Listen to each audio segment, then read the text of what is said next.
요한복음 21장 14절에서 25절까지의 말씀 함께 봉독하겠습니다. 저희가 조반 먹은 후에 예수께서 시몬 베드로에게 이르시되 요한의 아들 시몬아 내가 이 사람들보다 나를 더 사랑하느냐 하시니 가로되 주여 그러하외다. 내가 주를 사랑하는 줄 주께서 아시나이다. 가라사대 내 어린 양을 먹이라 하시고 또 두 번째 가라사대 요한의 아들 시몬아 네가 나를 사랑하느냐 하시니 가로되 주여 그러하외다. 내가 주를 사랑하는 줄 주께서 아시나이다. 가라사대 내 양을 치라 하시고 세 번째 가라사대 요한의 아들 시몬아 네가 나를 사랑하느냐 하시니 주께서 세 번째 네가 나를 사랑하느냐 하심으로 베드로가 근심하여 가로되 주여 모든 것을 아시오매 내가 주를 사랑하는 줄을 주께서 아시나이다. 예수께서 가라사대 내 양을 먹이라. 내가 진실로 진실로 네게 이르노니 젊어서는 네가 스스로 띠띠고 원하는 곳으로 다녔거니와 늙어서는 네 팔을 벌리리니 남이 네게 띠띠우고 원치 아니하는 곳으로 데려가리라. 이 말씀을 하심은 베드로가 어떠한 죽음으로 하나님께 영광을 돌릴 것을 가리키심이로라. 이 말씀을 하시고 베드로에게 이르시되 나를 따르라 하시니 베드로가 돌이켜 예수의 사랑하시는 그 제자가 따르는 것을 보니 그는 만찬석에서 예수의 품에 의지하여 주여 주를 파는 자가 누구니까 묻던 자라라. 이에 베드로가 그를 보고 예수께 여짜오되 주여 이 사람은 어떻게 되겠삼나이까? 예수께서 가라사대 내가 올 때까지 그를 머물게 하고자 할지라도 내게 무슨 상관이냐? 너는 나를 따르라 하시더라. 이 말씀이 형제들에게 나가서 그 제자는 죽지 아니하겠다 하였으나 예수의 말씀은 그가 죽지 않겠다 하신 것이 아니라 내가 올 때까지 그를 머물게 하고자 할지라도 내게 무슨 상관이냐 하신 것이로라. 이 일을 증거하고 이 일을 기록한 제자가 이 사람이라. 우리는 그의 증거가 참인 줄 아노라. 예수의 행하신 일이 이외에도 많으니 만일 낱낱이 기록된다면 이 세상이라도 이 기록된 책을 두기에 부족할 줄 아노라. 아멘. 2006년 11월 22일에 태초에라는 제목으로 요한복음 강해를 시작을 했습니다. 그렇게 우리는 요한복음을 3년 반 이상 꼬박 공부를 한 거죠. 그리고 오늘 그 요한복음 강해 대단원에 막을 내리게 됐습니다. 여러분은 지난 3년 반 동안 이 요한복음을 공부하시면서 무엇을 배우셨나요? 요한복음 하면 딱 떠오르는 게 하나 있어야 돼요. 3년 반 동안 죽어라고 공부했으니까. 그동안 들으셨던 설교를 축약하고 또 축약하고 또 축약해서 꽉꽉 짜서 한 단어로 줄이라면 뭐라고 줄이시겠어요? 한 단어로. 은혜입니다. 은혜. 요한복음은 인간의 행위와 열심과 노력의 무용함과 무력함을 폭로하고요. 빛이신 예수 그리스도의 은혜와 열심의 필연성, 예수 그리스도의 은혜와 열심의 필연성을 극명하게 대조를 해서 구원에 있어서의 하나님의 주권을 오롯하게 부각을 시키시고 명실상부한 복음의 핵심 정석으로 기록이 되어 있는 거예요. 요한복음은 처음 시작에서부터 빛과 어두움을 등장시키죠. 빛과 어두움을 등장시켜서 이 세상의 어두움됨과 예수 그리스도의 빛되심을 대조시켜요.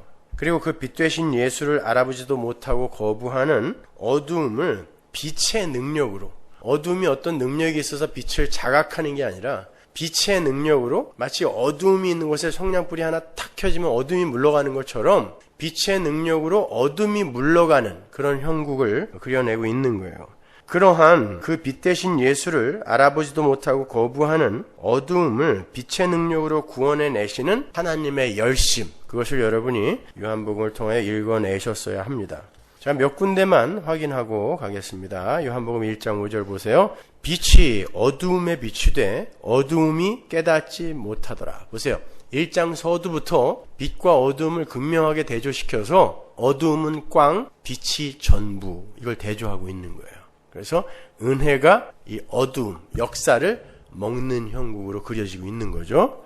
요한복음 1장 9절 보세요. 참빛 곧 세상에 와서 각 사람에게 비치는 빛이 있었나니 그가 세상에 계셨으며 세상은 그로 말미암아 지은 바 되었으되 세상이 그를 알지 못하였고 자기 땅에 오매 자기 백성이 영접지 아니하였으나. 이게 이제 역사의 실존인데 그 역사의 실존을 묵시가 은혜가 뚫고 들어와서 부셔버리는 거죠. 영접하지 않는다고 내가 못 들어갈 것 같으냐? 라고 들어오는 거죠. 그게 요한복음 처음부터 끝까지 이야기인 거죠. 3장 19절 보세요. 그 정죄는 이것이니 곧 빛이 세상에 왔을 때 사람들이 자기 행위가 악함으로 빛보다 어두움을 더 사랑한 것이니라. 그래서 우리가 요한복음을 쭉 공부하면서 본 것처럼 유대주의와 예수 그리스도의 은혜가 계속 싸우죠. 그죠? 계속 충돌을 해가요. 1장부터 끝까지. 8장 12절 예수께서 또 일러 가라사대 나는 세상의 빛이니 나를 따르는 자는 어두움에 다니지 아니하고 생명의 빛을 얻으리라. 11장 9절 예수께서 대답하시되 낮이 12시가 아니냐 사람이 낮에 다니면 이 세상의 빛을 봄으로 실족하지 아니하고 밤에 다니면 빛이 그 사람 안에 없는 거로 실족하느니라. 이렇게 요한복음은 1장부터 끝까지 빛과 어두움의 극명한 대조예요. 근데 이 요한복음은 다른 성경이 다 마찬가지지만 성경 전체의 그 복음, 은혜의 복음의 이야기를 간단하게 또 한 책으로 요약하고 있는 거죠.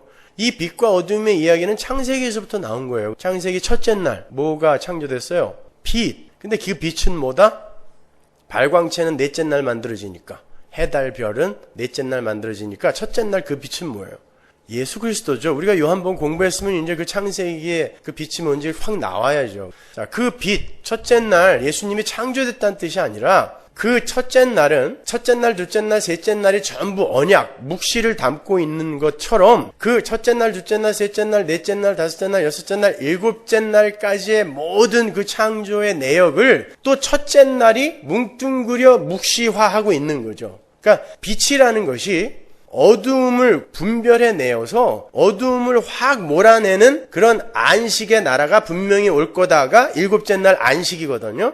그게 요한계시록에서 빛이 있는데 태양이 필요 없는 그런 곳이 우리에게 주어지죠. 어디예요? 새하늘과 새 땅. 그러니까 진짜 빛에 의해서 그 태양이라는 발광체가 부정당하는 거죠. 진짜 빛이 옴으로 말미암아 역사 속의 옛 창조가 부정당하는 새하늘과 새 땅이 요한계시록에서 오잖아요. 그러니까 첫째 날, 둘째 날, 셋째 날, 넷째 날, 다섯째 날, 여섯째 날에 공이 뭐가 붙어있다? 저녁이 되며 아침이 되니. 그러니까 창조가 어떻게 일어나냐면 새 창조가 저녁은 제가 창세기 때도 설명해 드렸지만 완전한 밤이 아니라 빛을 함유하고 있는 그러한 어스름함을 저녁이라 그런다 그랬죠. 그러한 저녁이 빛의 역할에 의해 점점 물러가서 아침이 되는 형국으로, 낮이 되는 형국으로 창조는 이렇게 일어날 것이다가 창세기 1장이란 말입니다.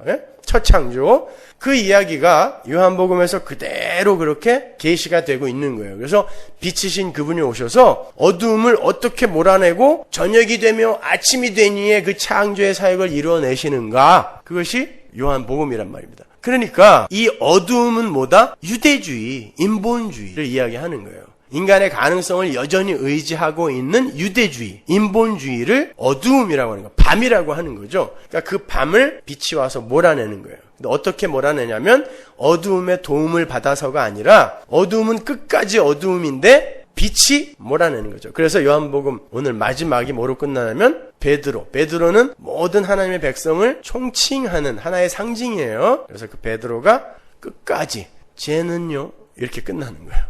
요한복음이 너무 엉뚱하게 끝나죠. 그죠? 베드로라는 수제자가 쟤는요 이렇게 끝나요. 그러니까 예수님이 왜 네가 남 신경 써? 너나 잘해. 우리 교회 표어가 여기서 나온 거예요. 요한복음 21장에서 너나 잘해. 왜 남은 신경 써? 이게 우리가 읽었던 본문이잖아요. 오늘. 이러한 요한복음의 내러티브 속에서 빛의 대척점에 서 있는 어두움은 유대주의예요. 인간의 가능성을 여전히 신뢰하고 수호하고자 하는 인본주의. 그것이 은혜의 주로 오신 빛을 거부하게 한단 말입니다. 우리 안에 여전히 그 어둠이 있어요. 유대주의, 인본주의가 있단 말이죠. 그걸 빛이신 주님께서 뚫고 들어와서 지금 몰아나가고 있는 과정인 거죠, 지금요. 그렇게 빛과 어둠은 화해가 불가능한 것이었어요. 그런데 사도 바울은 어두움이었던 자들이 빛의 자녀가 되는 사건이 일어났다라고 기술을 한단 말입니다. 에베소서 5장 8절 보세요. 너희가 전에는 어두움이더니 이제는 주 안에서 빛이라. 보세요. 바울의 서신서조차도 이렇게 어두움과 빛의 극명한 대조를 그리고 있는 거예요. 그러면 어떻게 해서 어둠이었던 자들이 빛이 되었을까? 빛의 사역에 의해서 어두움이 빛으로 흡수가 되는 거예요. 그것을 구원이라 하고 요한복음은 바로 그 이야기를 처음부터 끝까지 일관성 있는 내러티브로 연결을 시키고 있는 거죠. 요한복음 12장 46절 보세요. 나는 빛으로 세상에 왔나니 무릇 나를 믿는 자로 어두움에 거하지 않게 하려 함이로라. 사람이 내 말을 듣고 지키지 아니할지라도 내가 저를 심판하지 아니하노라. 내가 온 것은 세상을 심판하려 함이 아니요 세상을 구원하려 함이로라. 여기 보시면 빛과 어두움의 전쟁을 구원의 이야기로 풀고 있단 말입니다. 주님은 어두움을 구원해내시기 위해 빛으로 어두움과 전쟁을 벌이러 이 땅에 오셨단 말이에요. 근데 여기 보시면 사람이 내 말을 듣고 지키지 아니할지라도 내가 저를 심판하지 않을 것인데 나중에 내가 한 말이 그를 심판할 거다라고 이야기를 하시거든요. 이 말은 무슨 말이에요? 우리가 예수님의 말을 안 들어도 심판 안 당해요? 네, 이 땅에서. 그게 하나님 나라의 은닉성이에요. 하나님의 말을 듣지 않는 자들이 이 땅에서 심판을 당한다면 이 세상은 곧 다 멸망해야 돼요. 그리고 예수 안 믿는 자들이 우리보다 훨씬 못 살고 훨씬 어둡게 살아야 돼요. 그런데 시편 73편에서 우리가 읽어봤지만 예수를 믿고 하나님을 경외하는 자들이 오히려 그들보다 더 못 산다 그러죠. 아삽이 그렇게 시를 썼잖아요. 왜? 하나님 나라는 은닉되어 있기 때문에. 그 말이 이 말이에요. 내 말을 듣고 지키지 아니할지라도 내가 이 세상에서 너희 심판하지 않을 거야. 그러나 나의 말, 그 말씀에 의해 너희들은 심판을 당한다. 이런 뜻이에요. 그러니까 이 세상에서 우리가 세상의 어떤 재화나 가치들을, 힘을 많이 획득하고 소유한 것으로 복을 받았다, 그걸 잃은 것으로 저주를 받았다, 이렇게 판단하지 말라는 거예요. 그건 심판이 아니라는 거예요. 그러니까 병들고 가난해진 사람에게 너는 저주받았다 이런 말 하지 말라는 거예요. 너는 심판받았다 이 말 하지 말라는 거예요. 왜? 나중에 심판은 말씀이 심판할 거라는 그런 뜻이거든요. 그러니까 우리는 이 땅에서 우리가 뭔가 대단한 것을 해내고 하나님이 기뻐하시는 어떤 성숙한 자리에 올라가서 그렇게 구원을 받는 게 아니에요. 그런 걸로 판단되어지는 게 아니라는 뜻이거든요. 나중에 하나님의 말씀이 너희들을 심판할 때까지 너희들은 그런 것으로 판단하지 말라는 거예요. 아무리 보잘것없어 보이고 추악해 보이는 인간도 지금 빛에 의해 장악당하고 있는 그런 하나님의 백성의 삶일 수도 있으니까 너희들이 판단하지 말아라 이런 뜻인 것입니다. 그리고 결국 그 전쟁에서 그 빛이 승리를 해내시고야 마는 것, 그게 구속사인 거예요. 따라서 오늘 요한복음을 마무리 지으면서 우리는 어두움과 빛이라는 그 대척점의 존재가 어떻게 빛에 의해서 빛의 자녀로 환골탈태하게 되는가를 결론으로 이제 접수를 해야 되는 거죠. 오늘 본문을 잘 보시면요, 베드로라는 한 인물이 끝까지 어두움의 모습으로 폭로가 되고 그 어두움을 열심히 쫓아다니시면서 먹이시고 섬기시는 빛이신 예수의 모습이 결론으로 부각이 되는 것을 볼 수 있어요. 한쪽은 계속 실패하는데 한쪽이 집요하게 쫓아다니는 거예요. 조반을 싸들고. 이걸 구원이라고 하는 것입니다. 그래서 요한복음이 그렇게 끝나는 거예요. 21장이. 베드로는 예수님의 수제자로서 예수님의 일거수일투족을 모두 지켜보았던 그런 사람이에요. 이렇게 베드로는 나머지 제자들의 대표로 그 자리에 서 있는 거예요. 뿐만 아니라 그 제자들이 함의하고 있는 교회 전체의 대표예요. 그래서 수제자인 베드로가 거기 서는 거예요. 그런 그가 예수님의 기도의 현장에서 3번의 권고에도 아랑곳하지 않고 계속 자죠. 거기에 베드로가 있었습니다. 3번이라는 건 딱 3번 그렇게 깨어 있어라 권고했다는 말이 아니라 예수님께서 정말 처절하게 부탁을 했다는 뜻이에요. 그럼에도 불구하고 그들은 계속 잤죠. 나중에 뭐라 그래 예수님이? 이제 자고 쉬어라 그러죠. 삐져서 그런 거 아닙니다, 여러분. 하도 안 일어나니까 삐져서 그런 게 아니라 인간은 이런 존재다를 베드로를 통하여 거기에서 폭로시켜 버리는 거예요. 내가 이렇게 3번, 이렇게 3번을 깨웠는데도 너희들은 나의 죽음 앞에서 자는 자들이구나. 거기에서 우리가 열처녀의 비유를 읽어낼 수 있는 거죠. 다 자는 거예요. 그러나 그 중에 하나님의 선택, 사랑, 편애를 받은 자를 하나님께서 확 덮쳐서 깨워서 문 안으로 끌어들이시고 문 닫아버리는 게 구원인 것입니다. 그렇게 3번 권고에도 아랑곳하지 않고 잠을 자고 대제사장 집들에서 예수님을 3번 부인한 것도 모자라서 부활하신 예수님을 직접 뵙고 세상으로 파송까지 받죠. 20장에서. 또다시 동료들을 선동해서 갈릴리 호수로 가서 물고기나 잡고 있는 거예요. 어떠세요? 성경이 끝까지 아주 집요할 정도로 베드로를 묵사발 내고 있다는 것을 보세요. 베드로는 예수님께서 순환을 받고 십자가를 지시겠다고 하셨을 때 자기가 죽을지언정 예수님을 그 지경으로 만들지 않겠다고 한 사람이에요. 베드로의 열심, 의지가 돋보이죠. 진심이었습니다, 여러분. 그러니까 말고의 귀를 잘라버린 거예요. 그 무서운 현장에서. 그리고 예수님께서 네가 오늘 나를 3번 부인할 것이다 라고 말씀하셨을 때도 절대 그런 일 없을 거라고 극구 부인했던 사람이에요. 그런데 그러한 베드로의 열심, 다른 말로 베드로라는 사람이 대표하고 있는 어둠 속 인간들의 열심이 어떤 결국으로 종결되어지는지 보라는 거예요. 그런데 바리새인들아, 유대인들아, 유대주의자들아, 인본주의자들아, 너희들의 열심과 노력을 동원하여 나에게 오겠다는 것이냐를 묻는 거예요. 그게 바벨탑 사건인 것입니다. 어딜 니들이 힘으로 탑을 쌓아서 나에게 오겠다고 그래. 그거 아니야가 바벨탑 사건인 거예요. 이렇게 인간 측에서의 열심은 요한복음 1장에서부터 부정되기 시작해서 21장 끝까지 부정되고 있어요. 그런데도 오늘날 교회에서는 인간의 열심을 너무나 부추기고 선동하는 면이 없지 않죠. 열심이 있으면 훌륭한 성도고 열심이 없으면 불성실하고 미성숙한 성도라고 몰아붙여요. 그래서 열심을 내어 하나님을 섬기자라는 게 현대 교회의 표어처럼 되어 있어요. 그러나 기독교 신앙은요, 여러분이 요한복음 전체에서 보셨듯이 인간의 열심과 노력으로 하나님을 감동시키고 하나님의 일을 돕는 게 아니라 하나님의 열심에 의해 인간 측의 열심을 부정당하고 기각당하는 거예요. 그게 하나님의 일은 하나님의 보내신 자를 믿는 거예요.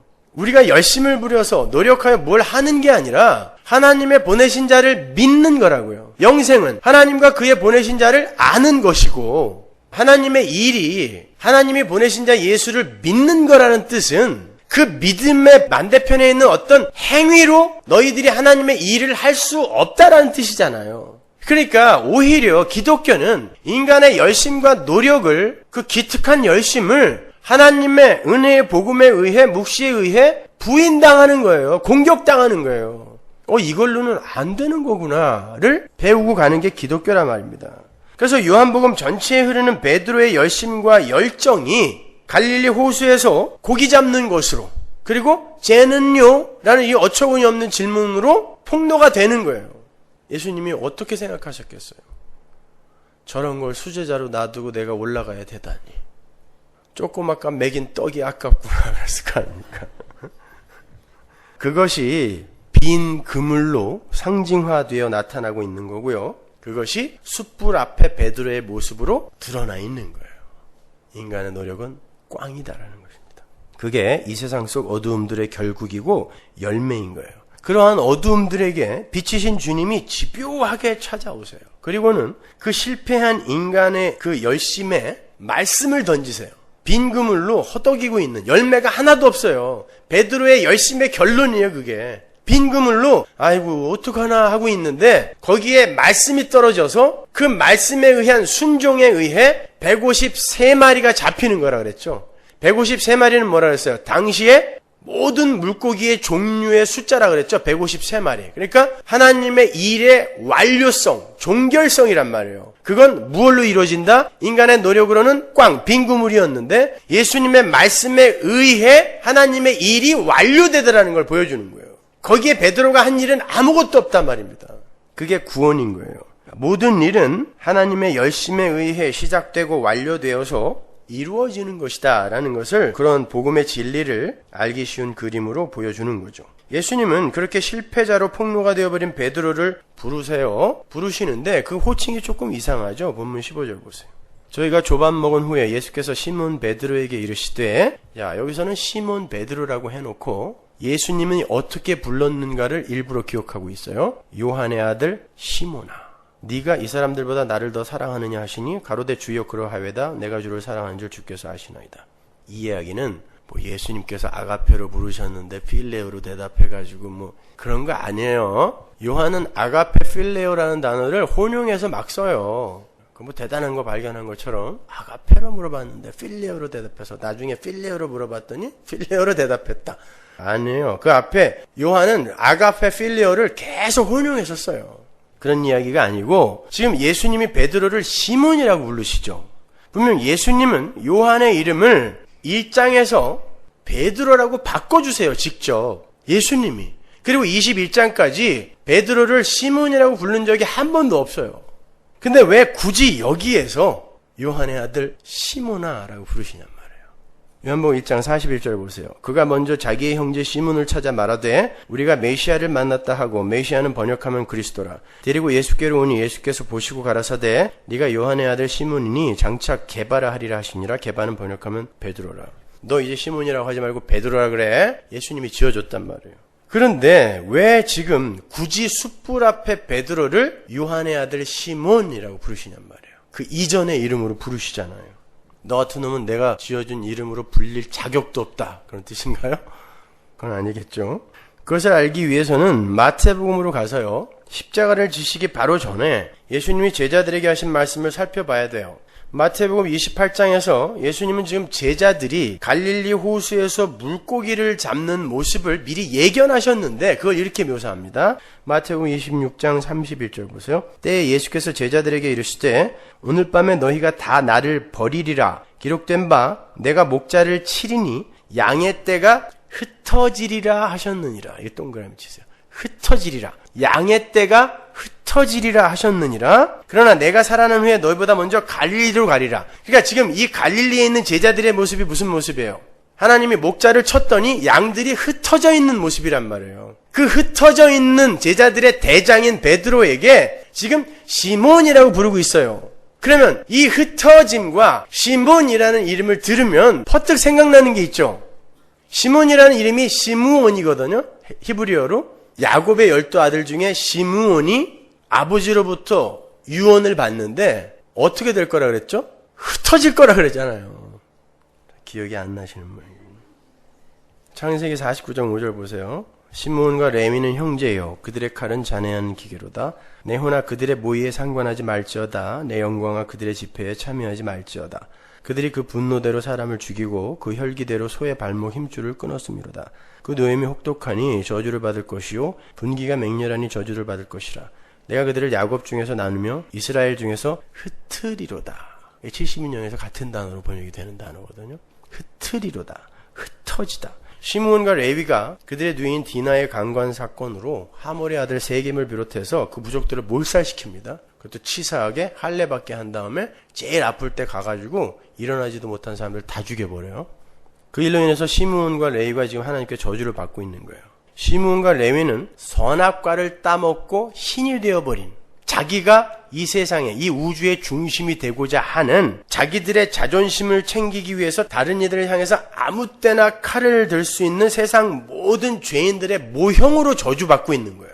그래서 하나님이 이들을 무상으로 건지는 사건이 모세 오경을 비롯하여 구약에 쭉 나타나 있는 거예요. 레위인들과 시므온 지파가 어떤 노력도 하지 않았는데 기업을 받아 유지가 되잖아요. 그 이야기인 거예요.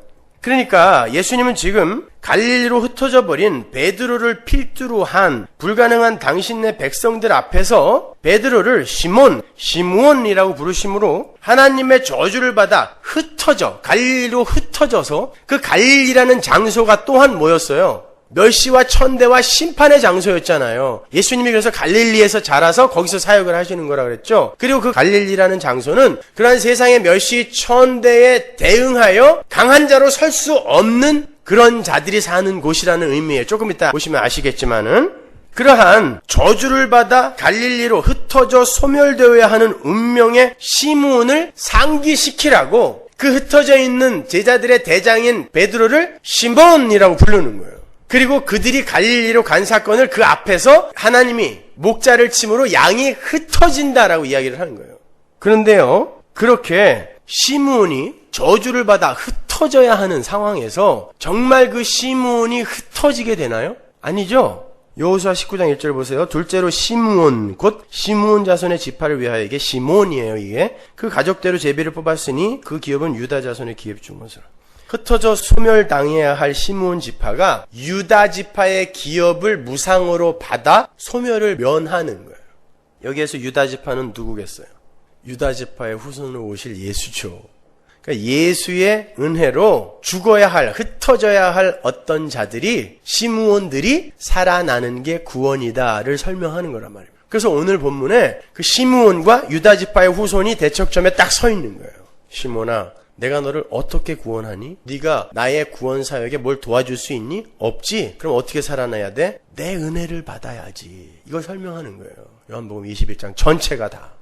누가복음으로 가면 오늘 본문의 시몬 그리고 창세기의 시몬과 똑같은 이름을 가진 사람이 등장합니다. 우리 비유 때 한번 봤지만 한번 더 보죠. 누가복음 2장 25절 예루살렘에 시몬이라는 사람이 있으니 똑같이 나오죠. 시몬. 이 사람이 의롭고 경건하여 이스라엘의 위로를 기다리는 자라 성령이 그 위에 계시더라.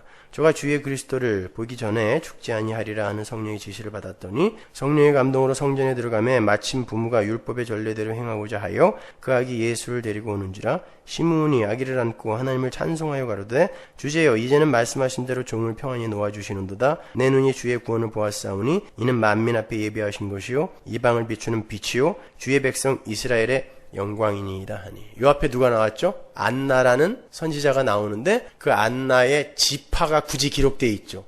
그래서 요 시므온 이야기는 시므온 지파의 이야기다라는 것을 암시하고 있는 거잖아요. 그러니까 요 이야기가 시므온 지파 이야기란 말이에요. 소멸되어야 할 시므온이 지금 유다 지파의 후손이 진짜 이 세상에 왔더니 그 시므온이 정말 그 앞에 와 있는 거예요. 그리고는 그 유다 지파의 후손을 보자마자 안고 이제 창세기 49장의 그 이야기가 현실이 되었구나 하고 꽤 가는 거예요. 기가 막히지 않아요, 여러분 성경이? 그래서 그 자리에 시므온이 있는 거예요. 똑같이 그 시므온이 오늘 본문에 그대로 나오는 거예요. 그래서 요한의 아들 시몬아라고 부르는 거예요. 예수님이 삐져서 그렇게 부르는 게 아니라 우리 성도에게, 독자들에게, 성경의 독자들에게 복음을 가르쳐 주는 거예요. 메시지로. 주님은 그 시몬을 숯불 앞으로 부르시죠. 그 숯불이라는 단어는 죽어도 예수님을 부인하지 않겠다던 베드로가 예수님을 저주하며 3번 부인했을 때 바로 그 앞에 있던 숯불이라고 했어요. 거기서 한 번 딱 나오고 여기서 딱 2번밖에 안 나와요. 일부러 그렇게 2번만 쓰는 거예요. 주님은 지금 베드로를 죽을 수밖에 없는, 흩어져 소멸될 수밖에 없는 시므온의 자리에 앉힌 거예요. 이건 죽어야 되는 거니까. 그래서 숯불 앞에 앉혀놓은 거예요. 네가 시므온이다. 그리고 그 자리에 앉은 베드로를 시므온이라고 부르는 것입니다. 그리고는 물으시죠. 요한의 아들 시몬아, 네가 이 사람들보다 나를 더 사랑하느냐? 여기서 이 사람들이라고 번역이 된 헬라어 투톤이라는 단어는요, 이것들이라고 번역을 해도 무방해요. 좋은 성경에는 난하주에 그렇게 써 있죠. 이것들. 제 성경에는 안 써 있어요. 이것들이라고 번역을 해도 무방한데, 따라서 이 어절은요, 네가 이 사람들, 다른 제자들이 나를 사랑하는 것보다 나를 더 사랑하니? 이런 뜻으로 번역해도 무방해요. 틀리지 않습니다. 그리고 네가 이것들, 배와 그물과 기타 고기 잡는 도구들, 그리고 고기 잡는 행위, 이것들보다 나를 더 사랑하니? 라고 번역해도 무방해요. 아무도 시비 걸 사람 없어요. 그리고 3번째로 네가 이 사람들을 사랑하는 것보다 나를 더 사랑하니? 라고 번역해도 돼요. 그러나 문맥상 제일 첫 번째 해석이 타당한 것 같아요. 베드로는 줄곧 자신이 예수님을 제일 사랑하는 것처럼 말해왔잖아요. 그리고 그렇게 행동했어요. 가장 앞서서 귀도 자르고 가장 앞서서 야 죽으러 가자 라고 이야기했던 게 베드로잖아요. 그래 진짜 너 이 사람들보다 네가 그렇게 나 사랑하니? 라고 물으시는 거예요. 망신 주려고 물으시는 거 아니에요. 너 정말 네가 너의 열심으로 나를 사랑할 수 있다라고 생각해? 지금의 이 시점에서 그의 실체를 확 드러내시는 거죠. 너 이제 어떻게 해야 되겠니? 라고 물으시는 거예요. 여러분 이게 우리의 성도의 이 성화의 절정의 지점에서 예수님이 우리에게 물으실 질문이에요. 구원받는 시점에 묻는 게 아니라 여러분이 성화의 절정의 지점에서 예수님으로부터 받아야 할 질문이 이 질문이에요. 어때? 이래도 네가 네 열심으로 나를 사랑할 수 있다고 생각해? 그때 여러분은 성화의 절정의 지점에서 아니요. 하나님이 저를 지금 당장 지옥 보낸다 할지라도 저는 아무 할 말 없어요. 저는 하나님 앞에서 없음이니까요. 무이니까요. nothing이니까요. 이게 성도가 궁극적으로 내놓고 가야 할 신앙 고백이에요, 여러분. 시몬 베드로는 그 질문 앞에서 바로 그 저주받은 시므온의 자리로 단번에 내려 꽂혀요. 여러분 솔직히 여러분들 지금 그래 맞아요. 제가 시므온이에요. 제가 저주받아 소멸되어야 할 시므온이에요. 저는 제 유익을 위해 언제든지 칼을 뽑아서 그렇게 야비한 방법을 사용해서라도 남을 죽일 수 있는 존재예요. 이렇게 정말 처절하게 고백할 수 있는 분이 몇 분이나 계세요. 그런 사람 없어요. 다들요 죄인입니다. 죄인입니다. 가슴 치면서 그렇게 통에 자복하는 것 같아도요, 그래도 쟤보다는 조금 낫지 않아요? 이런 생각을 요만큼씩 다 갖고 있어요.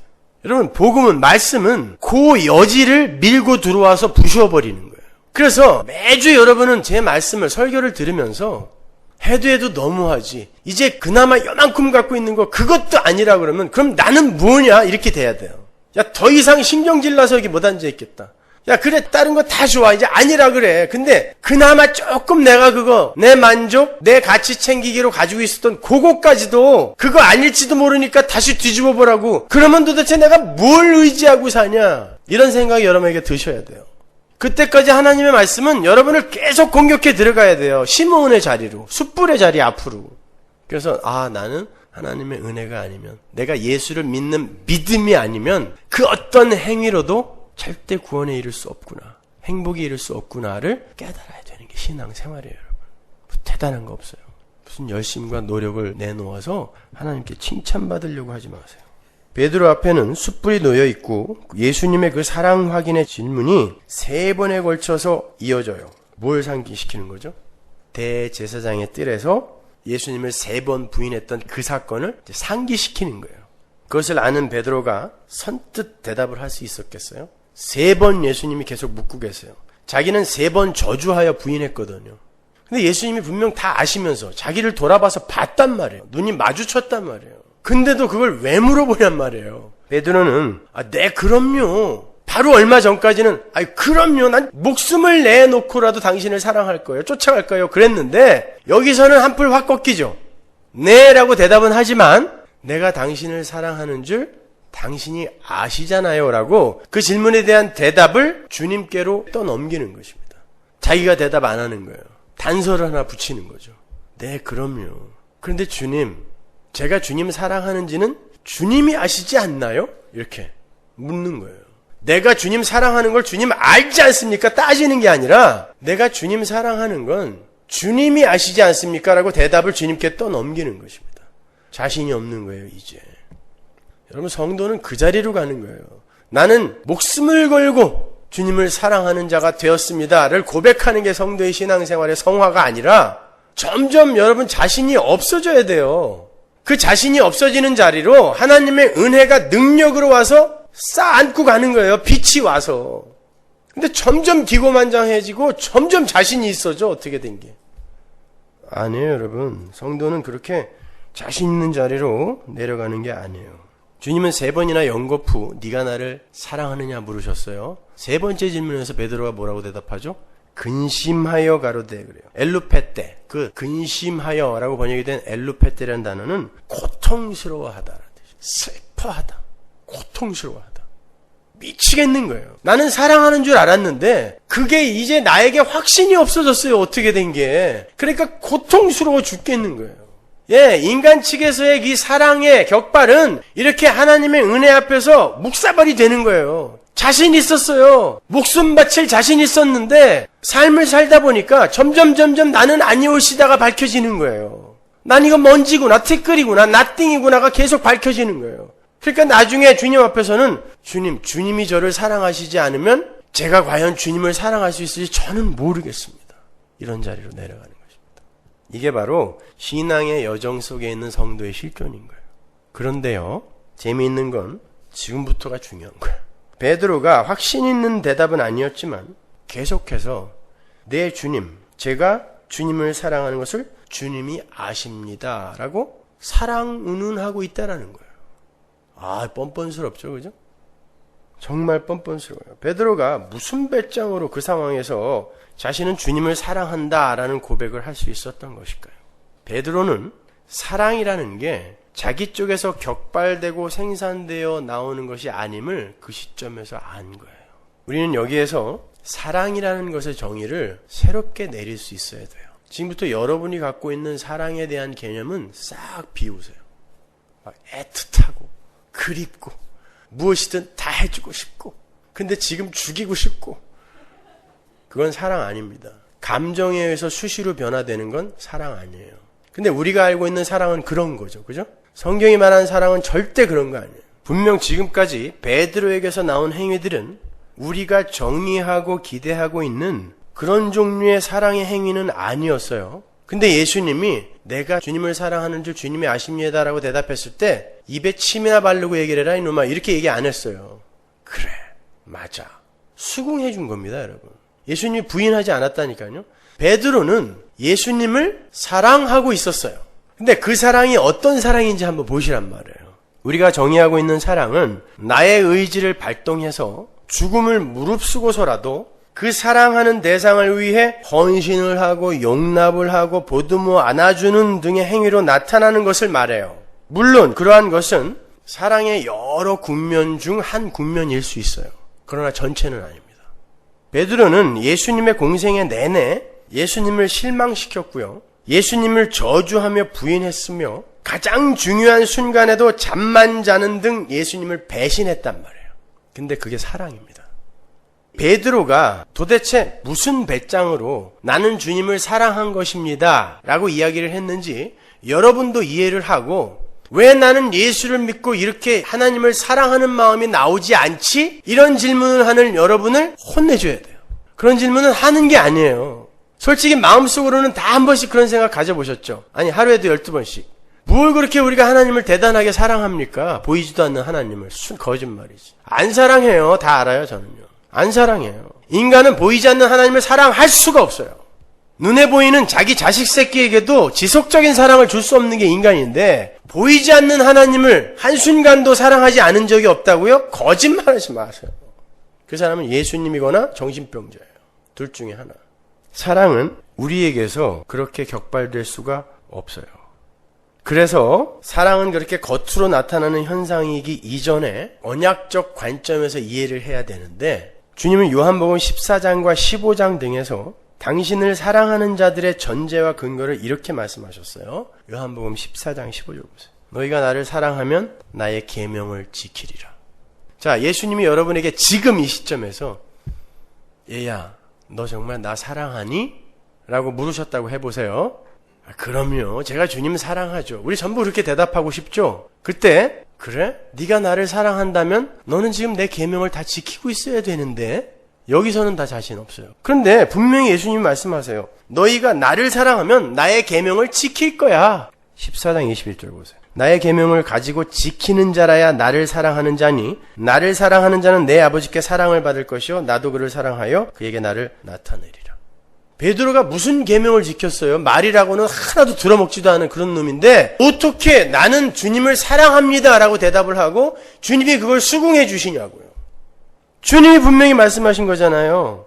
요한복음 14장 23절 보세요. 예수께서 대답하여 가라사대 사람이 나를 사랑하면 내 말을 지키리니 내 아버지께서 저를 사랑하실 것이요 우리가 저에게 와서 거처를 저와 함께 하리라. 여기서 이제 반전이 일어나는 거죠.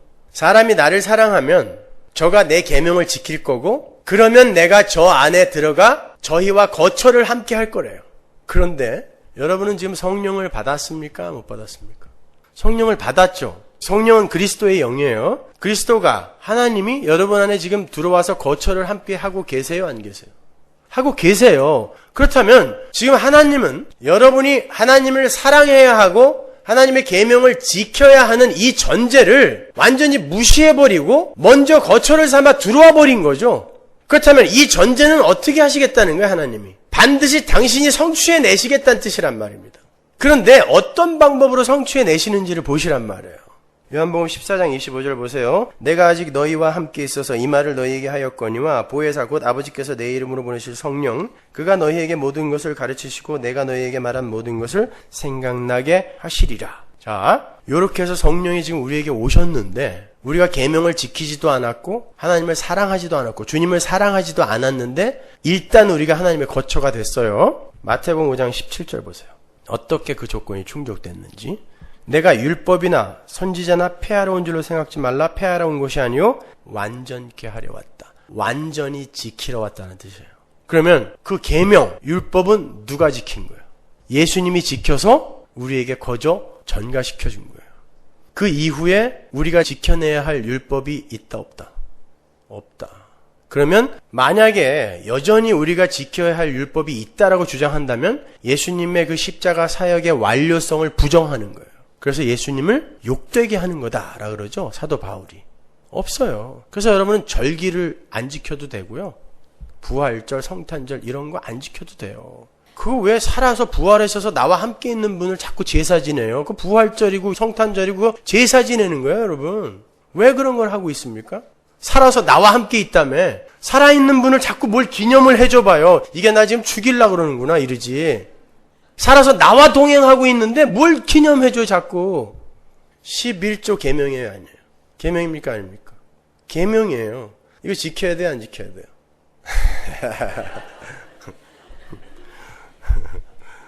그런 기독교는 없습니다를 참조하세요.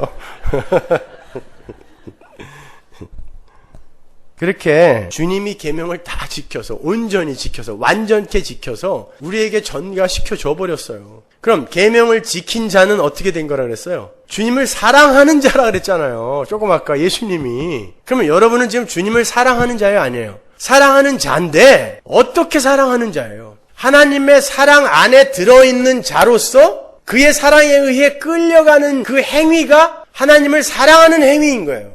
좀 더 쉽게 말씀드리면 성경에서 말하는 하나님 나라의 사랑의 개념은 쌍방이 뜻이 연합이 되고 존재가 연합이 되어 하나가 되는 상태, 그러니까 연합의 상태, 유니온의 상태를 사랑이라 그래요. 그러면 하나님이 여러분을 지금 사랑하기 위해선 여러분의 뜻과 비전과 야망이 그대로 있도록 놔두시면 안 되죠. 그러면 하나님과 하나 될 수가 없으니까. 하나님이 그래서 여러분을 사랑하시는 방법이 어떤 방법으로 나타나겠어요? 여러분의 소원과 비전과 야망을, 희망을 부수는 형국으로 나타나는 거예요. 하나가 되기 위해서. 우리는 인간은, 육신은 하나님의 뜻과 완전히 반대되는 것만 추구하게 되어 있다라고 로마서가 이야기하잖아요. 그러니까 우리의 희망과 소원과 비전과 야망이 하나님의 사랑에 의해 비워지는 거예요. 근데 그 상태에 의해서 우리가 하나님에 의해 우리를 부인당하면서 끌려가고 있는 상태, 내가 점점 비워지면서 하나님이 나를 점령해 가잖아요. 그 상태에 내가 이끌려가는 상태를 내가 하나님을 사랑한다라고 하는 거예요. 왜? 점점 하나님이 나와 하나가 되니까. 그러니까 내 사랑은 하나님의 사랑이 전제가 되지 않으면 요만큼도 나올 수 없는 거예요. 이 사랑은. 그걸 조금 제가 구체적으로 설명해 드릴게요. 주님께서 지켜내신 아버지의 계명이 무엇이었는지 한번 보자고요. 마태복음 22장 37절. 예수께서 가라사대 내 마음을 다하고 목숨을 다하고 뜻을 다하여 주 너의 하나님을 사랑하라 하셨으니 이것이 크고 첫째 되는 계명이요 둘째는 그와 같으니 내 이웃을 내 몸과 같이 사랑하라 하셨으니 이 두 계명이 온 율법과 선지자의 강령이니라. 율법은 하나님 사랑 이웃 사랑이에요.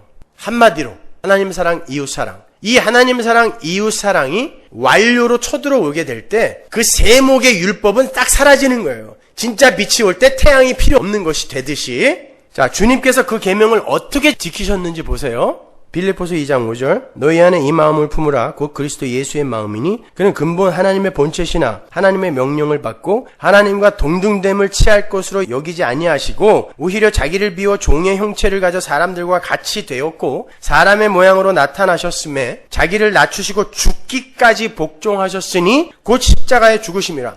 목숨까지 비워가며 아버지의 말씀에 순종하는 이 상태가 이게 계명을 지킨 거죠. 근데 계명을 지키는 게 뭐라 그랬어요? 조금 아까? 하나님을 사랑하는 거라 그랬잖아요. 그러니까 하나님을 사랑하는 자의 삶 속에서는 목숨까지 비워서 하나님의 뜻을 성취하는 삶이 나오게 되어 있는 거예요. 그러니까 이런 거죠. 하나님과 어떤 대상이 언약의 관계 속에 들어가서 이 대상이 목숨까지, 그러니까 완전히 털털 비워짐으로 말미암아 하나님의 뜻이 이 대상의 삶에서 성취가 되는 그 언약의 관계, 그걸 사랑의 관계라 그러는 거예요, 여러분. 그러니까 하나님의 선택을 받은 그 언약의 관계, 나는 너를 구원할 거야, 예수의 피로 구원할 거야 라는 그 언약 안에 들어있는 하나님의 백성들과 하나님 사이에 이 관계가 하나님이 이들을 사랑하는 거고 이들이 하나님을 사랑할 수밖에 없는, 하나님의 뜻에 연합되어져 가는 자니까 사랑할 수밖에 없는 그 사랑하는 과정을 통과하여 결국 사랑하는 자로 완성이 되는 그런 거예요. 그게 사랑이에요, 여러분.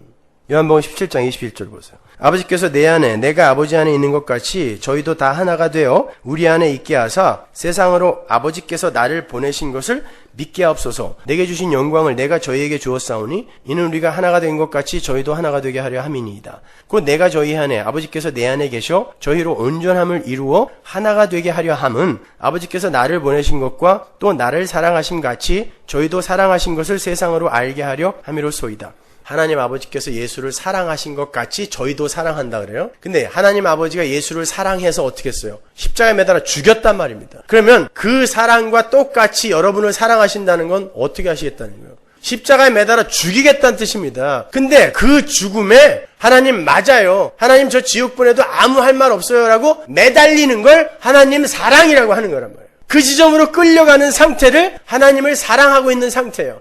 베드로 보세요. 계속해서 자기의 열심과 노력을 격발시켰는데 계속 실패하는 거예요. 그리고 결국은 숯불 앞에 앉아가지고 아무 할 말 없이 주는 떡이나 받아먹고 있어야 돼. 그 상태 보세요. 하나님이 그 기고만장했던 우리의 아들 그 베드로를 점점 부수고 들어가서 결국 얼굴 시뻘겋게 만들어서 숯불 앞에 딱 앉혀놓는 그 상태. 그 전체 과정이 자기 부인 과정이죠. 그걸 사랑이라고 하는 거란 말입니다.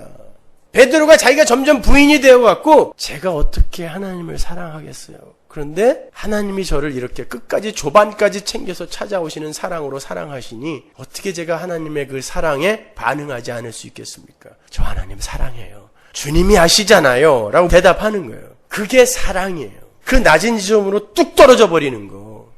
그러니까 이제 야 내가 예수 믿고 이렇게까지 하나님을 사랑하지 않을 수 있나? 이런 소리 하지 마세요. 활짝 웃으시네. 굉장히 부담스러우셨죠? 솔직히. 사랑스럽지 않은 하나님을 사랑스러운 척 하려고 그냥 너무 구역 예배니 뭐니 가갖고 막 쇼하려고 그러니까 얼마나 힘들었어 그동안. 너무 사랑해요. 감격스러워요. 그러다 보면 막 눈물도 나. 그죠? 그거 보고 또 감격하고. 그런 유치한 거 아니에요 여러분. 기독교 신앙이라는 건. 그렇게 사랑은 인간 측에서 내놓을 수 있는 게 아니라 하나님 측에서 우리를 덮쳐와 우리를 끌고 가는 상태를 이야기하는 거예요. 언약적 관계 속에서의 그 하나님과 그 대상과의 관계를 사랑. 24절 아버지여 내게 주신 자도 나 있는 곳에 나와 함께 있어 아버지께서 창세전부터 나를 사랑하심으로 내게 주신 나의 영광을 저희로 보게 하시기를 원하옵나이다. 보세요. 창세전부터 예수님과 하나님과의 사랑의 관계가 이루어져 있었어요. 창세전부터 하나님 아버지와 예수님과의 언약이 있었죠. 근데 바울이 하나님이 자기를 언제 선택했다 그래요? 다메섹에서 창세전에. 여러분도 마찬가지예요. 그 창세전에 하나님과의 언약의 관계 속에 있는 게 우리란 말이에요. 그럼 지금까지 여러분이 살아온 인생, 모든 인생이 다 어떤 인생이라는 거죠? 하나님을 사랑한 인생이에요. 그래서 이 지점까지 와가지고 맨날 서문화교회에 와서 너덜너덜해질 때까지 두들겨 맞고 가는 거야 또. 그런데도 불구하고 그게 너무 좋아. 내가 나를 의지할 때는 늘 불안했는데 하나님께 모든 걸 토스해버리니까 너무 안전해지는 거예요. 그러기 위해선 계속해서 너덜너덜해져야 돼요 여러분이요. 더 많이. 그렇게 사랑은 우리에게서 나오는 게 아니에요. 그래서 요한이 다른 서신서에서 이렇게 이야기하죠. 요한일서 4장 9절. 하나님의 사랑이 우리에게 이렇게 나타난 바 되었으니 하나님의 사랑이 나타났어요. 우리에게. 하나님이 자기의 독생자를 세상에 보내시면 저로 말미암아 우리를 살리려 하심이니라.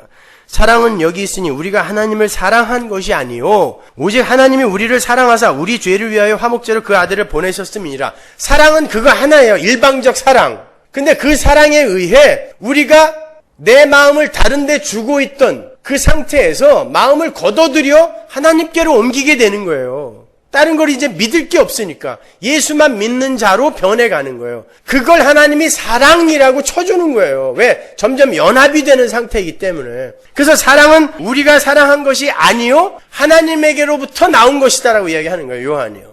쉬운 말로 창세전에 택하신 하나님의 백성들이 하나님의 언약 속에서 하나님의 백성으로 지어져가는 그 상태를 하나님을 사랑한다라고 하는 거예요. 왜냐하면 결국 그들은 하나님과 연합되어지는 그 완성의 지점으로 갈 거니까 그 전체 과정을 다 소급해서 사랑이라고 하는 거예요. 그러니까 하나님을 위해서 대단한 헌신을 하거나 과분한 헌금을 하거나 도에 지나는 봉사를 하는 등의 행위가 하나님을 사랑하는 게 아니라 하나님의 백성으로서 매일매일 자기를 부인당하며 하나님의 뜻에 완전히 순종하는 빈 그릇으로 해체되어져 가는 그 모든 과정을 하나님 사랑이라고 하는 거예요. 사랑은 우리의 의지에서 격발되는 게 아니라고 그랬습니다. 하나님의 열심에 의해서 우리가 하나님이 정하신 목적지로 끌려가는 과정에서 하나님이 챙겨가시는 거예요. 내가 내놓는 게 아니라. 이 어려운 걸 우리 서문화교회만 이해할 수 있어요. 어디 딴 데 가서 어디 이런 설교를 하겠습니까? 제가 답답해서. 그렇다면 그렇게 하나님의 언약에 의해서 자기를 부인당하고 하나님의 목적 성취를 위해서 사용당하셨던 예수님의 삶이 계명을 지킨 거라면 우리 성도의 계명 지킴은 어떤 모양으로 나타난다? 역시 자기를 부인당하고 십자가에 못 박히는 형국으로 나타나는 거예요. 그게 계명을 지키는 거고 하나님을 사랑하는 거예요. 그러니까 계명 지킨다는 건 도둑질 안 하고 살인 안 하고 간음 안 하고 이런 것들을 이야기하는 게 아니에요. 물론 이건 예수 안 믿는 사람들도 하는 거니까 우리도 당연히 하는 거고 이걸 계명 지킨다라고 하는 게 아니라 하나님을 사랑하는 자로 나를 사랑하는 자에서 하나님을 사랑하는 자로 성숙되어져 가고 지어져 가는 걸 계명을 지킨다라고 하는 거예요. 그걸 하나님을 사랑한다라고 얘기하는 거고요. 그리고 그렇게 계명을 지키는 자로서 자신을 부인당해 가면서 비워져 가는 삶이 이웃사랑이에요. 제 이야기가 아닙니다. 요한일서 5장으로 가보세요. 2절. 우리가 하나님을 사랑하고 그의 계명들을 지킬 때에 이로써 우리가 하나님의 자녀 사랑하는 줄을 아느니라. 자, 우리가 하나님의 자녀를 사랑하는 걸 어디서 볼 수 있다 그래요? 하나님을 사랑하고 계명 지키는 거. 근데 하나님을 사랑하고 계명 지키는 게 뭐라 그랬어요? 우리는 죽었다 깨나도 못하는 건데 하나님이 우리에게 했다 그랬습니다. 근데 어떤 게 하나님을 사랑하고 계명 지키는 거예요? 십자가 지고 자기 부인당하면서 처절한 티끌의 자리로 내려가는 그게 하나님을 사랑하고 계명을 지키는 거라 그랬잖아요. 그 상태가 이웃을 사랑하는 상태인 거예요. 왜? 인간이 기고만장해서 나는 널 사랑해 줄 수 있어. 난 이렇게 사랑하는데 너에겐 이런 사랑이 있어? 없지. 메롱. 이거는 이 사람에게 사랑이라는 거, 구원이라는 걸 오해시키는 거잖아요. 죽이는 거란 말입니다. 그러니까. 그런데 내가 부인당해지고 점점 뭐 저 사람은 예수 믿고 뭐 저렇게 뭐 하나 나아지는 것도 없고 어떻게 계속 저렇게 연약한 모습으로 저렇게 가지? 저게 겸손인가? 못난 건가? 바본가? 이런 평판을 듣는데도 불구하고 그가 끝까지 예수 그리스도를 찬양하고 예배하고 기도하는 자리에서 내려오지를 않아요. 그때 세상은 이런 변태들을 보면서 저거 바보네? 라고 이야기하는데 하나님이 택한 백성들은 저렇게 저런 사람도 하나님이 끌고 가 반드시 하나님의 자녀로 완성시키는 거구나. 그리고 저 모습이 바로 바보스러운 모습이 아니라 하나님에 의해 무장해제당하면서 하나님 앞에 순종하고 하나님 앞에 티끌로 드러나는 삶인 거구나를 가르쳐주는 게 뭐예요? 이를 살리는 거 아니에요. 그래서 이걸 사랑이라고 하는 거예요. 내가 쇠하여지고 하나님의 영광이 드러나는 그 상태를 이웃 사랑이라고 하는 거예요. 그래서 요한이 우리가 하나님을 사랑하고 그의 계명을 지킬 때, 다른 말로 자기를 부인당하고 십자가를 지는 삶을 살 때, 그때 하나님이 우리가 하나님의 자녀 사랑하는 걸로 쳐준다라고 이야기하는 거예요. 그러니까 여러분 지금 이웃 사랑하고 있어요? 안 하고 있어요? 사랑하고 있는 거예요. 그냥 생활비 아껴갖고 이웃 사랑하라 그랬으니까 그거 하세요. 그런 거 하시는데 그거 갖고 자기 자랑 챙겨갖지 마세요. 그거 사랑 아닙니다. 그게 사랑이 아니라 여러분이 예수 믿는 자로 예수에 의해 그 사랑에 의해 끌려가는 자로 다른 사람에게 솔직하게 드러나는 걸 이웃 사랑이라 그래요. 그래야 그에게 올바른 복음이 전해지게 되고 그가 진짜 살아나요. 그에게 영생이 무엇인지를 설명해 주는 것보다 더 큰 사랑이 어디 있습니까? 더 큰 사랑이 어디 있어요? 밥 몇 숟가락 더 먹게 해주고 야 예수 믿으면 저렇게 되나 봐. 저렇게 착해지나 봐. 그리고 저렇게 부자 되나 봐. 이렇게 오해시키는 건 뭐예요? 그를 지옥 보내는 겁니다. 그 행위가 오히려 미움이 될 수 있는 거예요, 여러분. 이 역설을 이해하셔야 돼요. 요한복음 12장 49절. 내가 내 자의로 말하는 것이 아니요 나를 보내신 아버지께서 나의 말할 것과 이를 것을 친히 명령하여 주셨으니 나는 그의 명령이 그 명령이 뭐였어요? 십자가 지고 죽으라는 거였어요. 근데 그 명령을 행하는 게 뭐예요? 영생이래요. 왜 그게 영생입니까? 하나님의 말씀을 들어서 하나님과 뜻이 하나가 되는 게 연합이잖아요. 그 상태가 영생이라니까요. 이게 사건적으로 이 세상에서 어떻게 표출이 되는지는 아무 관계없어요. 십자가에 거꾸로 매달려 죽어도 그 자체가 영생인 거예요. 그래서 여기에서 네가 날 사랑하니? 그래, 내 사랑이 너를 날 사랑하게 만드는 거야. 이렇게 그 예수님과의 대화의 상대였던 베드로가 십자가에 거꾸로 매달려 죽는 것입니다. 그런데 주님께서 제자들에게 똑같은 명령을 하신단 말이에요. 그러니까 우리도 이 땅에서 죽는 거예요, 여러분. 옛자의 죽음, 사살되는 거예요, 하나님에 의해서. 그렇게 내 뜻이 부인되어지고 내 야망과 욕심이 꺾이고 내가 비워지는 가운데서도 하나님을 부인하지 않고 도망가지 않고 꿋꿋이 그 과정을 겪어내면서 예배와 찬양과 기도를 쉬지 않는 이들, 그들이 하나님 사랑하는 거고 그들이 이웃 사랑하는 거예요. 요한복음 15장 12절 보세요. 내 계명은 곧 내가 너희를 사랑한 것 같이 너희도 서로 사랑하라 하는 이것이니라. 사람이 친구를 위하여 자기 목숨을 버리면 이에서 더 큰 사랑이 없나니 너희가 나의 명하는 대로 행하면 곧 나의 친구라. 이제부터는 너희를 종이라 하지 아니하리니 종은 주인의 하는 것을 알지 못함이라. 너희를 친구라 하였노니 내가 내 아버지께 들은 것을 다 너희에게 알게 하였습니다. 너희가 나를 택한 것이 아니요 내가 너희를 택하여 세웠나니 이는 너희로 가서 과실을 맺게 하고 또 너희 과실이 항상 있게 하여 내 이름으로 아버지께 무엇을 구하든지 다 받게 하려 함이니라. 내 계명은 뭐래요? 내가 너희를 사랑한 것 같이 너희도 서로 사랑하라. 예수님이 우리를 어떻게 사랑하셨습니까? 목숨을 버려 죽었잖아요. 마찬가지예요. 여러분, 우리는 이웃에게 무엇을 베풀어서 사랑하는 게 아니에요. 인간은요, 그렇게 은혜를 알지 못하고 이웃에게 무언가를 베풀기 시작하면요, 항상 내가 무엇을 남에게 주었다라는 그러한 자기 만족을 챙겨갖게 되어 있어요. 선교도 마찬가지예요. 선교도 내가 갖고 있는 무언가를 주러 가는 게 아닙니다, 여러분.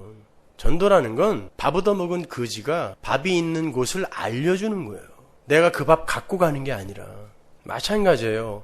섬김, 이웃 사랑이라는 것도 그렇게 내가 가진 무언가를 나누어 주는 게 아니라 내가 그 앞에서 부인되어짐으로 말미암아 이것이 내가 주는 게 아니라 하나님에 의해 옮겨지게 돼야 돼요. 여러분이 가진 걸 가난한 사람과 나누지 말라는 소리가 아니에요. 그걸 나누면서 여러분이 여러분의 영광을 챙겨 가지면 그것 자체가 죄가 돼요. 그러니까 사랑을 일단 그런 식으로 하려고 하지 마시란 말이에요. 사랑은 내가 그 상대방 앞에서 죽는 거예요. 예수님의 사랑에 의해서 묵사발이 되는 모습을 그대로 폭로당해 주는 거예요. 연약한 모습을. 근데 그럼에도 불구하고 하나님이 저를 놓지 않고 있다라는 그걸 하나님의 그 은혜와 사랑을 보여주는 거예요. 그래서 그들이 나를 존경하는 게 아니라 나를 붙들고 있는 하나님을 보도록 만들어줘야 돼요.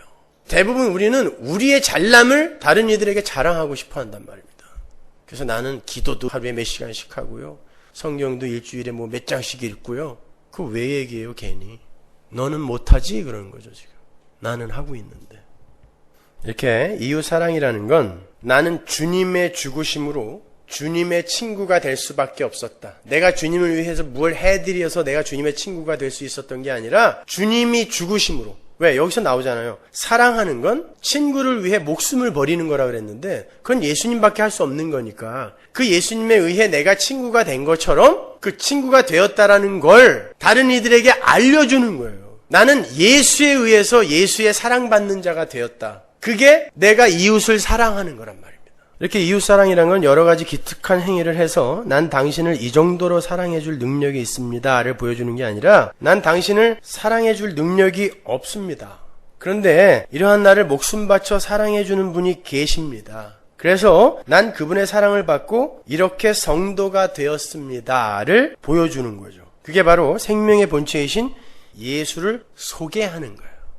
그런데 그렇게 나의 못남이 상대방에게 자주 폭로되다 보면요, 어느 순간 내가 남을 나보다 낮게 여기게 돼요. 왜냐면 내가 그 앞에서 계속 솔직하게 낮아지다 보면. 근데 대부분 그 낮아짐을 견디지 못해서 자기가 하기 싫은 걸 억지로라도 하는데 그걸 사람들이 착하다고 해요. 자꾸 그런 열심을 착하다고 한다고요. 야, 하기 싫은데도 억지로 참아주는 거야. 착하다고 하는데 그거 말고 나라는 존재를 솔직하게 그 앞에 들켜주는 거예요. 그래야 내가 그 사람보다 더 못난 인간이라는 걸 억지로 인정하려고 하지 않아도 내가 인정이 돼요. 그러다 보면 그 남이 나보다 낮게 여겨지게 될 때 그때 진짜 사랑이 나오는 거예요, 여러분. 그러니까 그렇게 내가 자꾸 낮아져야 나에게로만 향하던 그 사랑이 그 하나님과 이웃에게로 나누어지는 거란 말입니다. 그래서 우리는 열심히 사랑을 연습하는 거예요. 그래서 우리는 사랑을 할 수 없는 존재라는 것을 확실하게 깨닫고 인지하고 그 자리에서 하나님의 은혜의 필연성을 깨달아야 돼요. 그렇게 되면 낮아져요. 그래서 결국 진짜 겸손해서 우러나오는 이웃 사랑을 하는 거예요. 그래서 제가 여러분에게 사랑을 연습하라 라고 하는 거예요. 미운 자식 떡 하나 더 주듯 미워하는 이들에게 커피 한 잔 더 뽑아 주라는 거죠. 떡 갖다 주세요. 먹고 체해서 뒤져라. 그 마음을 아니야 어떻게 이런 마음을 가져? 그러면서 본인은 알잖아요. 내가 우리 목사가 하라 그러니까 너 주긴 주지만 뜨거운 거 먹고 입을 홀랑 뒤든지 떡이 얹혀서 일주일간 체해라 뭐 이러면서 갖다 주면서 야 나는 이런 행위를 하면서도 어떻게 진심에서 우러난 선행을 할 수가 없니? 그걸 들켜보란 말이에요 자꾸. 그러기 위해선 여러분이 뭔가를 끊임없이 해야 돼요. 근데 그 끊임없는 노력을 성령이 우리 안에서 손을 두고 행하게 하신다라고 해요. 그래서 여러분은 제가 하지 말라 그래도요, 저는 자꾸 걸림돌을 던지지만 여러분이 불안해서 그거 못해요. 제가 하라는 대로 못한다니까요. 제가 한 3개월 동안 성경도 읽지 말고 기도도 하지 말고 교회도 오지 마세요. 그래도 내가 하나님을 믿는 자라는 걸 놓치지 않을 수 있다면 그 사람이 진짜 예수 믿는 사람이에요. 그래갖고 진짜 3개월간 교회 안 온 사람 못 봤어요. 있는데 모르는 건지 모르겠지만 그게 안 돼요. 우리는요. 마음대로 나가서 하고 싶은 거 다 하세요. 괜찮아요. 그런 거 조금 꽉 닫아두고 안 한다고 해서 하나님이 그거 이쁘게 봐주는 거 아니니까 마음대로 하세요. 마음대로 되든가요? 안 돼요. 내 안에 이미 성령이 들어와 있기 때문에 안 돼요. 조금 몇 번 해보다가도 에이 이게 뭐야 이거 안 된다니까요. 성령의 소욕이 우리 안에 들어와서 우리에게 그런 열심들을 격발시켜내는데 우리가 자꾸 실패하는 것을 드러내고 자기가 자각하고 해야 되는데 그 실패하는 내 모습을 감추기 위해 자꾸 덕지덕지 다른 걸로 이렇게 감싸고 있기 때문에 본인이 본인에게도 속고 다른 이들도 속이는 거란 말입니다, 여러분. 그러니까 발전이 없어요. 계속해서 낮아지고 그러다 보면요, 당연히 다른 이들이 나보다 나아지게 되어 있어요. 그때 사랑이 나오는 거예요. 감정에 솔직하세요. 괜찮아요. 바로 이 이야기가 오늘 본문의 이야기예요. 베드로는 지금 완전 파산 상태잖아요. 사랑도 신뢰도 다 잃어버린 상태죠. 근데 주님께서 찾아오셔서 요한의 아들 시몬아 네가 나를 사랑하느냐 하고 물으셨어요. 베드로는 이미 자기 측에서 격발되어 나온 모든 사랑이 다 가짜라는 걸 확인한 상태예요. 그래서 빈금을 숯불 앞에 지금 앉아 있는 거예요. 그럼에도 주님께서 조반을 손수 준비해서 그에게 찾아오셨단 말입니다. 베드로가 안 거예요. 아, 바로 저 사랑 안에 거하는 게, 저 사랑을 인정하고 받아들이는 게 우리 주님을 사랑하는 것이구나를 그 자리에서 아는 거예요. 저 사랑 안에 거하는 게 내가 주님을 사랑하는 것이구나. 나는 이렇게 계속 실패했을지라도 저러한 주님의 집요한 사랑이 나를 놓지 않는 이상 나는 주님을 사랑하는 자로 완성이 될 거고 바로 지금이 주님을 사랑하고 있는 중인 거구나를 안 거예요. 그래서 자신은 없지만 네, 제가 주님을 사랑하는 걸 주님이 아시잖아요. 주님이 날 끌고 가고 계시잖아요. 라고 대답을 하는 것입니다. 어차피 사랑의 주도권은 주님께 있는 거니까요. 자, 그 대답을 들으신 주님이 뭐라 그래요? 내 양을 치라, 내 양을 먹여라. 이게 뭐예요? 이웃 사랑이에요, 이게. 그러니까 여기에 지금 하나님 사랑과 이웃 사랑이 나오는데 계명에 대한 이야기가 나오는데 그걸 지켜야 영생을 얻을 수 있고 구원을 얻을 수 있는데 그게 어디에서 격발되는 것인지 너희들 분명히 알고 가라는 뜻이에요. 너 나 사랑하니? 내 사랑해요. 그래, 그러면 그 사랑으로 이웃 가서 사랑해. 이런 뜻이에요. 내 양을 먹여라, 내 양을 치라. 이게 뭐 목사가 양들을 맡게 되는 그러한 그림이라고 이렇게 사기들 치는데 여기 보세요. 내 양이라 그러지 언제 목사 양이라 그랬어요. 목사에게 맡겨진 양 없어요. 예수님 양이에요. 그리고 여기서 베드로는 모든 하나님의 백성들을 함의하고 있는 거지 목사를 함의하고 있는 게 아닙니다, 여러분. 여러분 전부가 이 이야기를 들으셔야 되는 거예요. 주님께서 세 번째 질문을 하시고 베드로의 대답을 들으신 후 내 양을 먹이라는 이웃사랑의 명령을 하달하시고 어떻게 그 불가능한 베드로를 하나님을 사랑하고 이웃을 사랑하는 자로, 계명을 지키는 자로, 영생을 가진 자로 만드실 것인지를 이제 주님 측에서 고지하시죠. 어차피 베드로가 할 수 있는 건 아니니까 내가 그러면 어떻게 너를 나를 사랑하고 내 양을 먹이는 이웃 사랑의 사람으로 만들 것인가를 17절 이후가 대답해 주는 거예요. 세 번째 가라사대 요한의 아들 시몬아 네가 나를 사랑하느냐 하시니 주께서 세 번째 네가 나를 사랑하느냐 하심으로 베드로가 근심하여 가로되 주여 모든 것을 아시오매 내가 주를 사랑하는 줄을 주께서 아시나이다. 예수께서 가라사대 내 양을 먹이라. 진실로 내가 진실로 내게 이르노니 젊어서는 네가 스스로 띠띠고 원하는 곳으로 다녔거니와 늙어서는 네 팔을 벌리리니 남이 내게 띠띠우고 원치 않은 곳으로 데려가리라. 이 말씀을 하시면 베드로가 어떠한 죽음으로 하나님께 영광을 돌릴 것을 가리키심이로라. 이 말씀을 하시고 베드로에게 이르시되 나를 따르라 하시니. 갑자기 뜬금없이 너 나 사랑하니? 내 양 먹여라, 내 양 쳐라. 이 이야기를 하시다가 이제는 그 전까지는 네가 네 열심을 격발하여 네 노력을 내놓아 나를 사랑하려고 했고 그리고 이웃을 사랑하려고 했는데 지금 봐라. 다 빈 그물 아니니? 너 숯불 앞에 앉아있지 않니? 그러면 네가 나를 사랑하고 또 이웃을 사랑할 수 있는 길이 무엇겠냐는 거예요. 그 삶 자체가 여태까지 네가 네 신발 신고 네가 원하는 곳으로 다닌 결과 아니냐라는 뜻이에요. 그러면 이제 내가 네 삶에 개입해서 밖에서 띠띠우고 너를 끌고 갈 건데 어디로 끌고 간다 그래요? 네가 원치 않는 방향으로 끌고 간다 그러잖아요. 그러니까 하나님을 사랑하고 계명을 지키는 자 그리고 이웃을 사랑하는 자, 영생을 사는 자는 어떻게 살게 된다? 자기가 원하는 방향으로 한 발짝도 못 가게 된다는 뜻이에요.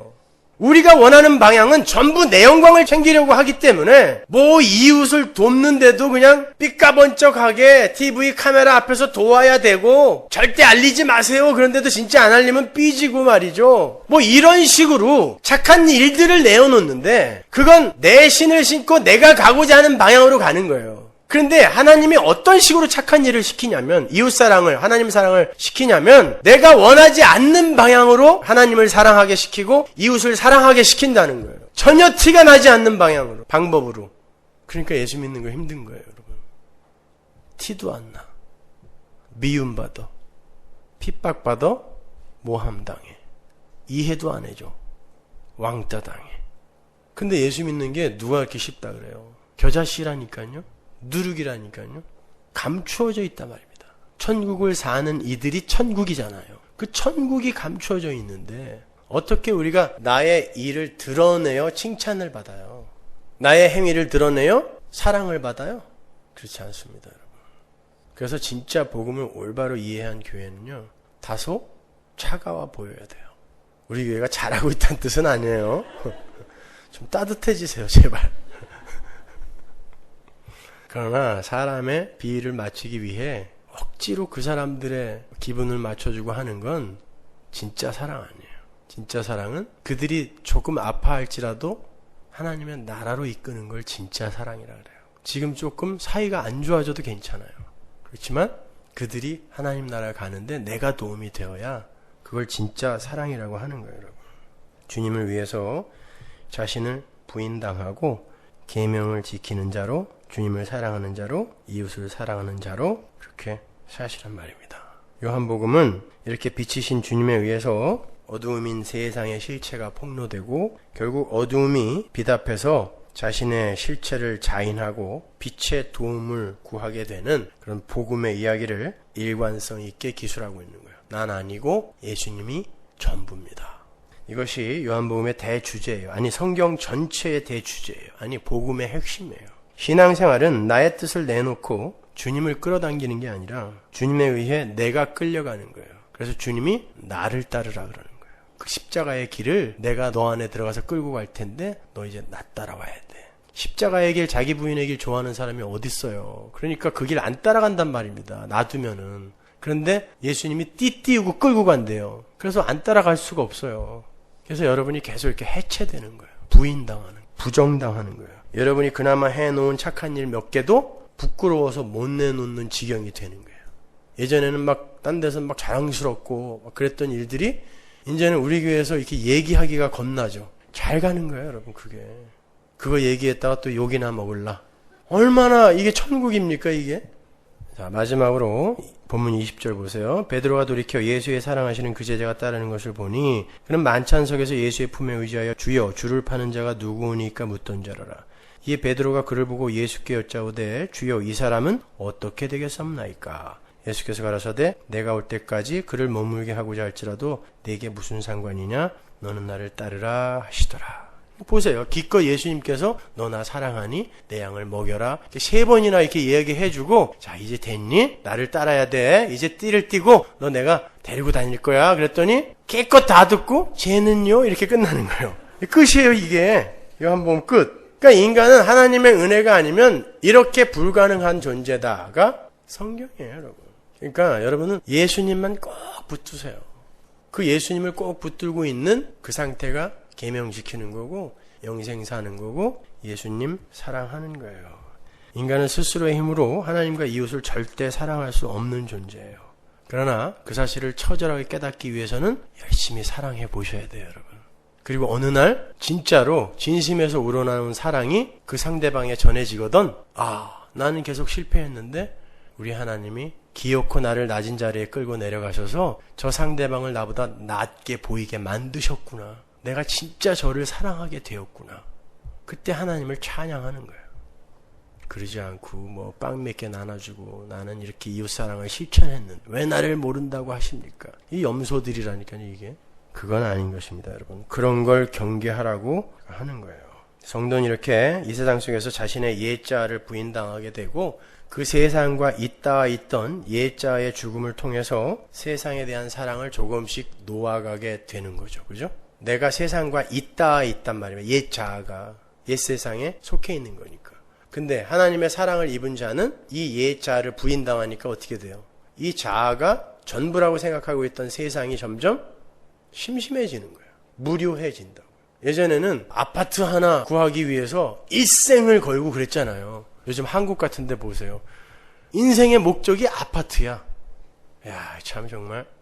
근데 결국 하나님의 백성은 그게 아무것도 아니다라는 걸 알게 돼요.